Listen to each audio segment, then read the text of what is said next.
مسجد بیت المکرم کس ملک میں ہے؟ جواب: بنگلہ دیش میں۔ واقعہ معراج کے وقت آن حضور صلی اللہ علیہ وسلم کی عمر کتنی تھی؟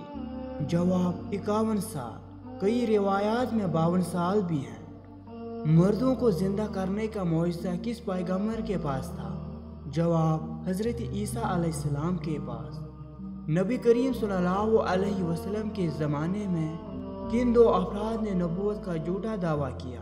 جواب: مسلمہ بن کذاب یمامہ میں اور اسود بن کعب سنہ یمن میں۔ وہ کون سی ہستی ہیں جن کی روح اسرائیل فرشتے نے نہیں بلکہ اللہ تعالیٰ نے اپنی قدرت کاملہ سے نکالی؟ جواب: حضرت فاطمۃ الزہرا کی۔ اسلامی سال کتنے دنوں کا ہوتا ہے؟ جواب: 354 دن 8 گھنٹے کا۔ حضرت علی کو کس نے شہید کیا؟ جواب: عبد الرحمن جو ابن بلجم کے نام سے مشہور تھا۔ خانہ کعبہ کا نقشہ کس نے تیار کیا تھا؟ جواب: حضرت جبرائیل علیہ السلام نے۔ وہ ایسی کون سی چیز ہے جو بغیر روح کے سانس لیتی ہے؟ جواب: صبح۔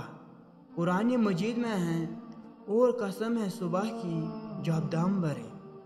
قیامت کے دن جو فرشتہ زمین کو لپیٹے گا اس کا نام کیا ہے؟ جواب: حضرت ریافیل علیہ السلام۔ وہ کون سی قوم ہے جس کو اللہ تعالیٰ نے قرآن مجید میں سب سے زیادہ نافرمان قرار دیا؟ جواب: قوم بنی اسرائیل۔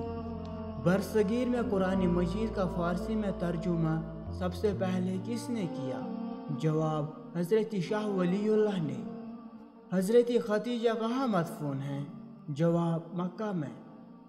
غزوہ تبوک کا دوسرا نام کیا ہے؟ جواب: غزوہ اسرت۔ امین الامت کا خطاب کس صحابی کا تھا؟ جواب: حضرت سعد بن ابی وقاص کا۔